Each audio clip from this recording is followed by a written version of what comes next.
every time you can use one of these, we want to use them. This is a door jammer.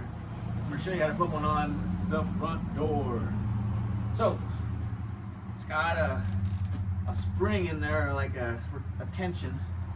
And you don't want that tension just to be shoved onto everything, or else you can leave a dent. So you want to pull it apart, politely put it on.